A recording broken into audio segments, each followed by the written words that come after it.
معزز سامعین گرامی قدر، سیرت النبی کے بعد اہم مضامین کے حوالے سے آپ کے سامنے چند گزارشات کو رکھ رہے ہیں۔ 2 ہجری کے بعض مشہور واقعات اور اس سے قبل پیش آنے والے واقعات کو ہم آپ کے سامنے رکھ چکے ہیں۔ انشاءاللہ جو بڑے بڑے 2 واقعات 2 ہجری میں پیش آئے، جیسے روزے کی فرضیت کا اور زکوٰۃ کی فرضیت کا، اس حوالے سے جب موقع ملے گا ان کو بھی تفصیل سے بیان کریں گے، اور انشاءاللہ رمضان المبارک کے اندر روزوں کی اہمیت کے حوالے سے اور نماز کے حوالے سے اکثر اوقات گفتگو ہوتی ہے۔ یہاں پر ہم رسول اللہ صلی اللہ علیہ وسلم کی سنت کا ایک اہم باب پڑھ رہے ہیں، اور وہ سنت ہے مزاحمت کی سنت۔ رسول اللہ صلی اللہ علیہ وسلم نے مکی زندگی میں صبر کی تلقین کی، استقامت کی تلقین بھی کی، صبر کی تلقین بھی کی، برداشت کی تلقین بھی کی، اور صحابہ کو کہتے رہے برداشت کرو، اللہ کی مدد آئے گی، برداشت کرو، اللہ تعالیٰ راستے کھولے گا۔ ہجرت کے بعد یہ سارے واقعات آپ کے سامنے ہم رکھ چکے ہیں۔ بعض لوگوں نے رسول اللہ صلی اللہ علیہ وسلم کی صبر کی زندگی ہی کو مکمل دین جان لیا۔ یہ رسول اللہ صلی اللہ علیہ وسلم نے مکہ کی زندگی میں اگرچہ صبر کی تلقین کی تھی، لیکن رسول اللہ وہاں رہتے ہوئے بھی ہجرت کے مختلف میدان ڈھونڈتے تھے کہ جہاں پہ اسلامی ریاست کو، اسلامی سلطنت کو قائم کیا جائے۔ اب جب اسلامی ریاست اور سلطنت مدینہ میں قائم ہو چکی تھی تو صحابہ کے بارے میں، جو صحابہ بار بار جن کے اوپر ظلم و ستم ہوا تھا، وہ بار بار رسول اللہ صلی اللہ علیہ وسلم سے مطالبہ کرتے تھے کہ اللہ کے رسول بدلہ کیسے لینا ہے، بدلہ کب لینا ہے؟ تو رسول اللہ صلی اللہ علیہ وسلم ان کو ایک ہی جواب دیا کرتے تھے، اصبروا فإنی لم أؤمر بالقتال، صبر کرو، ابھی تک مجھے قتال اور جہاد کی اجازت نہیں ملی۔ ایک بات آپ نے یاد رکھنی ہے کہ رسول اللہ صلی اللہ علیہ وسلم نے ساری زندگی، مکے کی زندگی میں تلوار نہیں تھی اٹھائی، اور ابھی مدینہ کی زندگی میں 1.5 برس بیت چکا ہے۔ صحابہ کا مطالبہ ہے، لیکن رسول اللہ ان کو صبر کی تلقین کر رہے ہیں، لیکن پھر اچانک آدھے برس کے اندر جہاد کی پے در پہ آیات نازل ہوئی، لیکن نازل بھی تدریج سے ہوئی۔ یہ اسلام کا ایک بنیادی اصول اور خوبصورتی ہے۔ سب سے پہلے جو جہاد کے بارے میں آیت اللہ رب العزت نے کلام حمید میں نازل کی وہ یہ تھی، اذن للذین یقاتلون بانہم ظلموا۔ سب سے پہلی آیت نازل اتنی ہوئی، اور اس کے اندر اس بات کا اشارہ موجود تھا کہ ان لوگوں کو قتال کی اجازت دی جاتی ہے جن کے اوپر ظلم ہوا ہے، جن کے اوپر ظلم ہوا ہے۔ یہاں سے اس آیت سے ایک عام طالب علم اور قاری بھی اندازہ لگا سکتا ہے یہ آیت صرف کن لوگوں کے بارے میں ہے جن کے اوپر ظلم ہوا ہے۔ صرف ان کو قتال کی اجازت دی جا رہی ہے جن کے اوپر ظلم ہوا ہے، اس کے علاوہ بھی قتال کی اجازت نہیں نازل ہوئی۔ گویا تیاری کا، گویا ساری کی ساری تدبیر کا موقع اسی آیت سے صحابہ نے، جنہوں نے سمجھنا تھا سمجھ لیا کہ اب اللہ رب العزت نے ایک نئے باب کا اسلامی ریاست میں اضافہ کرنا ہے، اس لیے اس آیت کو دباچہ بنا دیا گیا ہے کہ وہ لوگ اب قتال کی تیاری پکڑ لیں کہ جن کے اوپر ظلم ہوا اب ان کو اجازت دی جا رہی ہے۔ اسی آیت کے اندر تیاری کا حکم بھی موجود تھا، لیکن اس کے بعد آیت نازل ہوئی، وَقَاتِلُوا فِي سَبِيلِ اللَّهِ الَّذِينَ يُقَاتِلُونَكُمْ وَلَا تَعْتَدُوا إِنَّ اللَّهَ لَا يُحِبُّ الْمُعْتَدِينَ۔ ان کے ساتھ جنگ کرو جو تمہارے ساتھ جنگ کرتے ہیں۔ پہلی آیت تھی جنہوں نے تمہارے اوپر ظلم کیا ہے یا جو مظلوم ہے صرف وہ جہاد کرے، یہاں پہ کوئی دائرہ وسیع ہوا، وَقَاتِلُوا فِي سَبِيلِ اللَّهِ الَّذِينَ يُقَاتِلُونَكُمْ، ہر اس کے ساتھ قتال کرو جو تمہارے ساتھ قتال کرے گا۔ یہاں پہ ظلم کا درمیان سے لفظ اللہ تعالیٰ نے اٹھا دیا، اور پھر اسی پر بس نہیں کیا۔ یہ ایک ایسا میدان تھا، یہ ایک ایسا سلسلہ تھا کہ رہتی دنیا تک 1400 برس بیت چکے ہیں، آئندہ پتہ نہیں کتنا عرصہ یہ دنیا قائم رہنی ہے، اس کے اوپر علماء نے، محدثین نے، مفسرین نے بحثیں کرنی ہیں۔ تو اللہ تعالیٰ نے بھی بحث کی کوئی گنجائش چھوڑی نہیں کہ کوئی بندہ غامدی فکر کا یا منکر جہاد ایسا دنیا میں آ جائے اور ان آیتوں کو رد کرنا شروع کر دے اور یہ سمجھ لے یہ صرف مکی زندگی ہی رسول اللہ صلی اللہ علیہ وسلم کی زندگی تھی، مدنی زندگی رسول اللہ کی زندگی نہیں تھی۔ حقیقت تو یہ ہے اسلامی ریاست کا قیام ہی مدینہ میں ہوا، اور اگر اسلامی ریاست کے خد و حال اور اصول اور ضوابط لاگو ہوں گے تو مدنی زندگی سے ہوں گے۔ آپ کو کسی نے مغالطہ ڈالا ہوا ساری زندگی جی امر بالمعروف کرتے جائیے کرتے جائیے، نہی عن المنکر بھی اللہ ہی کا حکم ہے۔ امر بالمعروف اگر مکی زندگی ہے تو نہی عن المنکر میں مدینہ کی پوری زندگی پوشیدہ ہے۔ اور مدنی زندگی کو کوئی بندہ بات کرے تو بڑے بڑے جناب سکالرز آف ڈالرز آ جاتے ہیں، یہ جی مکی زندگی نہیں بیان کرتے۔ ساری زندگی آپ نے مکی زندگی بیان کی، ساری زندگی۔ مدنی زندگی بیان کرو تو آپ کی پیشانی کے اوپر بل پڑ جاتا ہے، سنت مزاحمت ہے۔ وَقَاتِلُوا الْمُشْرِكِينَ كَافَّةً كَمَا يُقَاتِلُونَكُمْ كَافَّةً۔ اس کے بعد اللہ نے چوتھی آیت کو نازل کیا، اب تم نے جن کے اوپر ظلم ہوا انہوں نے قتال نہیں کرنا، اب جو تمہارے سے لڑے تم نے اس سے نہیں لڑنا۔ وَقَاتِلُوا الْمُشْرِكِينَ كَافَّةً، اب ہر مشرک کے خلاف قتال کرنا ہے، کیونکہ ہر مشرک تمہارے خلاف قتال کا ارادہ رکھتا ہے۔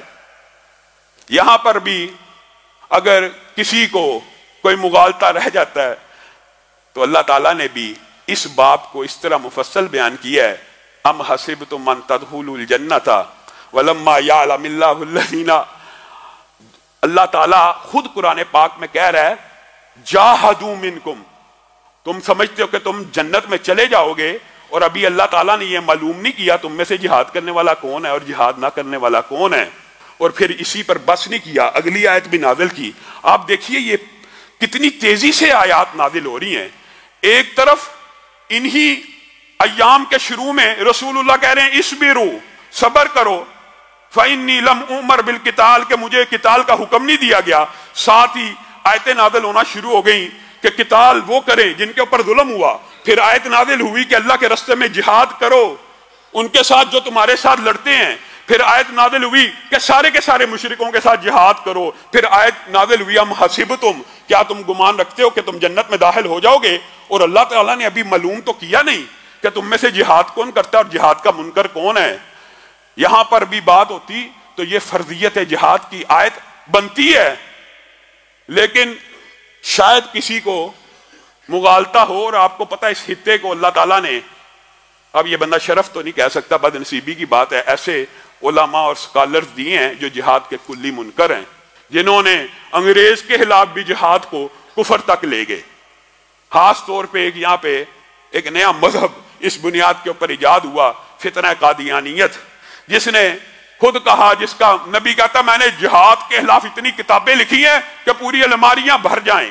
ایسے ایسے ظالم اس خطے میں پیدا ہوئے، لیکن اللہ تعالیٰ نے بھی اس باب کو سمجھانا تھا اور قیامت تک کے لیے قائم رکھنا تھا۔ کتب علیکم القتال، اب بتائیے اس کے بعد بھی کسی کو شک رہ جاتا ہے؟ کتب علیکم القتال، تمہارے پہ جہاد فرض کر دیا گیا ہے، وَهُوَ كُرْهٌ لَكُمْ، اور تمہارے لیے یہ ناپسندیدہ چیز ہے، عَسَىٰ أَن تَكْرَهُوا شَيْئًا، اور قریب ہے کہ تم کسی کو چیز کو برا جانو، وَهُوَ خَيْرٌ لَكُمْ، اور وہ تمہارے لیے بڑی بہتر ہو۔ اب اللہ تعالیٰ سے دیکھیے، یہ اللہ تعالیٰ نے ان تمام آیتوں میں ایک بات یوں بھی بیان کی ہے کہ جیسے یہودیوں نے پہلے کہا ہم پہ قتال فرض کیوں نہیں ہو جاتا، جب قتال فرض ہوا تو کہنے لگے موسیٰ کو، اور آپ اور جائیے لڑیے، آپ اور آپ کا رب جا کے لڑیں، اِنَّا ہَاهُنَا قَاعِدُونَ، ہم یہاں پہ بیٹھے ہیں، جائیے آپ لڑیے۔ تو یہاں پہ بھی مطالبہ صحابہ نے کیا تھا کہ ہمیں اجازت دیجیے، ہمارے پہ اتنا ظلم و ستم ہوا، ہم بھی تلوار کو بے نیام کریں۔ رسول اللہ روکتے رہے، پھر اللہ تعالیٰ نے اجازت دی، پھر کہا تمام مشرکین کے ساتھ لڑو، اور پھر کہا ابھی میں نے دیکھا نہیں ہے تم میں سے کون جہاد کرتا کون نہیں کرتا، تاکہ میں جنت جہنم کا اللہ کہہ رہا فیصلہ کر سکوں۔ پھر کہا تمہارے پہ قتال کو فرض کر دیا گیا۔ اب یہاں پہ فرض ہونے کے بعد بھی اگر کوئی بندہ یہ سمجھتا ہے کہ یہ اقامت دین اور جہاد فی سبیل اللہ مسلمان امت کو نہیں کرنا چاہیے، تو اس کی عقل کے اوپر پردہ ہی ہے۔ ہاں یہ ہم مانتے ہیں کہ آج ممبر و محراب سے دنیا میں سب سے مشکل بات کرنا جہاد کی بات کرنا ہے۔ جو جہاد کی بات کرتا ہے، جو اکیڈیمیکلی بھی نظریاتی طور پہ بھی اس فلسفے کو اٹھاتا ہے، اس کو پابند سلاسل کر دیا جاتا ہے، اس کو غائب کر دیا جاتا ہے۔ یہ عالمی استعمار کا ایک ایجنڈا ہے کہ مسلمانوں کے اندر سے یہ جو حریت فکر اور جہاد کی فکر ہے اس کو نکال دیا جائے. مسلمانوں کو آپ مکی زندگی پڑھاتے رہیں ساری زندگی، کسی کافر کو کوئی فرق نہیں پڑے گا. جب آپ مدنی زندگی پڑھانا شروع کریں گے، مدینہ کی ریاست کی زندگی رسول اللہ صلی اللہ علیہ وسلم کی پڑھانا شروع کریں گے، تکلیف آ جائے گی. وجہ سب سے پہلی اور عظیم سنت جو مدینہ کی ریاست میں وہ سنت مزاحمت ہے. رسول اللہ صلی اللہ علیہ وسلم نے صبر کیا مکے میں، وہ 54 برس بھرپور جوانی سے لے کے ادھیڑ عمری تک صبر میں گزار دیے. لیکن جب اللہ نے جہاد فی سبیل اللہ کی آیتیں نازل کی تو کیا ڈر گئے؟ کیا گھبرا گئے؟ کیا عذر پیش کیا اب تو میں بوڑھا ہو گیا ہوں، اب تو میں ادھیڑ عمر ہو گیا ہوں، اب مجھ سے تلوار نہیں اٹھتی؟ نبی کریم صلی اللہ علیہ وسلم نے جب یہ آیتیں نازل ہوئی تلوار کو بے نیام کیا، اور ایک عظیم الشان حدیث آپ کو اور میرے لیے، آپ کے اور میرے لیے، رہتی امت کے لیے عقیدے کے باب کے اندر بھی ایک فرمان پیش کر گئے، من مات ولم یغزو ولم یحدث نفسہ بالغزو مات علی شعبۃ من النفاق. جو کوئی بندہ مر گیا میری امت میں سے، میرے بھائیو یہ بڑا اہم باب ہے. ہم نے فرائض پڑھے 5 ہی، ہم نے سمجھا 5 ہی فرائض ہیں. بہت سے فرائض ہیں، بہت سے حقوق ہیں. اچھا اخلاق بھی فرائض میں سے ہے، اچھے معاملات بھی فرائض میں سے ہے، حلال کھانا بھی فرائض میں سے ہے، سود چھوڑنا بھی فرائض میں سے ہے، شراب، فتنہ، فحاشی اور یانیت سے بچنا، یہ سب فرائض ہی ہیں. ٹھیک ہے، رکن ارکان ہم نے 5 ہی پڑھے ہیں، لیکن فرائض کے اندر یہ جہاد فی سبیل اللہ بھی شامل ہے. اس حدیث کا اول تو قرآن پاک کی آیتیں کافی ہیں اس باب کو بیان کرنے میں، لیکن یہاں پہ رسول اللہ صلی اللہ علیہ وسلم نے جو حدیث بیان کی ہے نا، یہ بڑی اہم اس لیے ہے. رسول اللہ صلی اللہ علیہ وسلم نے اپنی امت کو ایک نصیحت کرتے ہوئے کہا، من مات، جو مر گیا، ولم یغزو، اور اس نے کسی جنگ میں حصہ نہ لیا، ولم یحدث نفسہ بالغزو. ہاں ہو سکتا ہے امت کے اوپر ایسے سال آئیں کہ دنیا کے اندر کوئی جنگ یا جہاد نہ ہو رہا ہو، ولم یحدث نفسہ بالغزو، پھر ایسے بندے نے اپنے دل کو بھی کبھی آمادہ و تیار نہ کیا. اس کا کیا مطلب ہے؟ ایک تو یہ ہے کہ ولم یغزو، جنگ میں شریک ہی نہ ہوا. ادھر ہے اللہ تعالیٰ جنگ تو میری زندگی میں ہوئی نہیں تھی، جہاد ہوا نہیں تھا، میں کیسے شریک ہوتا؟ ولم یحدث نفسہ بالغزو، اور اس نے اپنے آپ کو جنگ کے لیے تیار بھی نہ کیا، اس کی پریپریشن بھی نہ کی، اس کا ارادہ اور شوق بھی نہ ظاہر کیا.